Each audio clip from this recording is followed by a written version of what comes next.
Alright, the album reviews are back, and today we've got Blehh's 5th album, Better Luck Next Time, which dropped about, well, it's different. It dropped about a few days ago on Spotify, but it dropped like a week ago on YouTube as like a full album video compilation.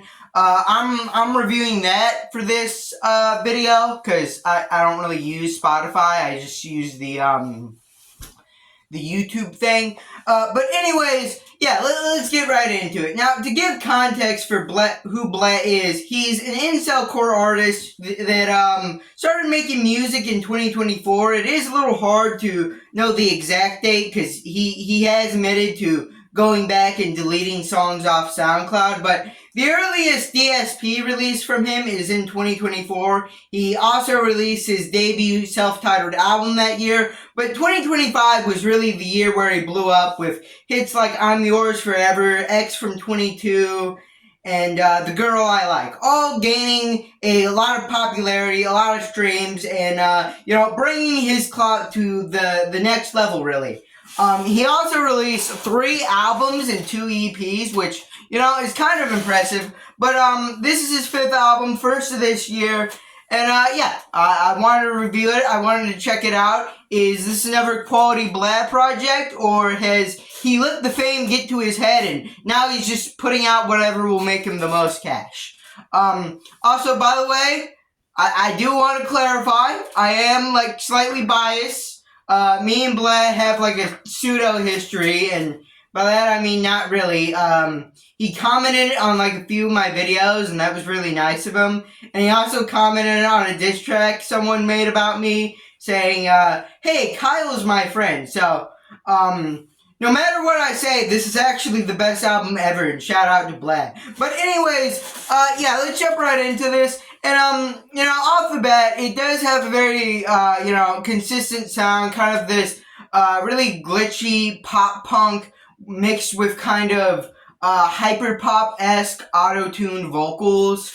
A style that Blehh has really became known for. And, another thing you might notice right off the bat is this album's really short. It's not even 10 minutes long. I believe the longest song on here is 2 minutes. And the shortest is 29 seconds. This is a really digestible album, to say the least.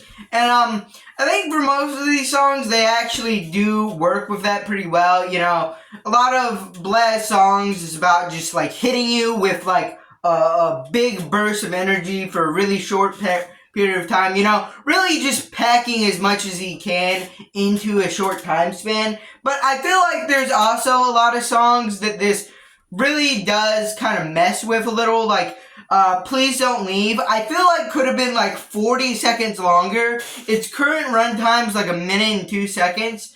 The reason I say that is because the end of the song feels like there should be a slower part of the song, and then it kind of picks back up again and it kind of ends. I'm not asking for everything to be a 5-minute epic ballad, alright? It's not gonna be like that. But I do think, Please Don't Leave should have been just a little bit longer to really unlock its full potential.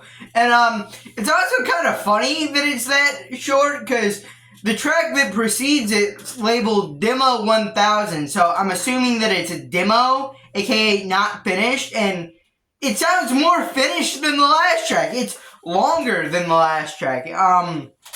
But yeah, probably my least favorite overall from this album has gotta be the outro track, Baby.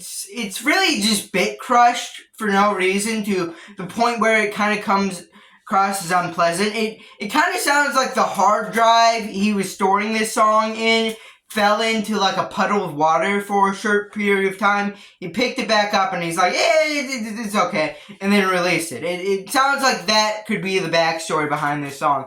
My favorite song off of this, however, is Loser. Alright, now every incel core artist has a song named Loser, and Blehh joined the club. But the reason I really like this song is not only is it a bit longer, I believe it's the second longest song off the album. It's a minute and 59 seconds to the 2-minute intro track.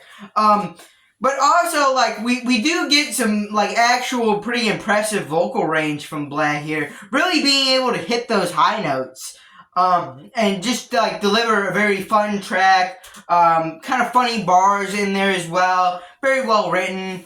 Yeah, I think Loser is genuinely a good to great track, even.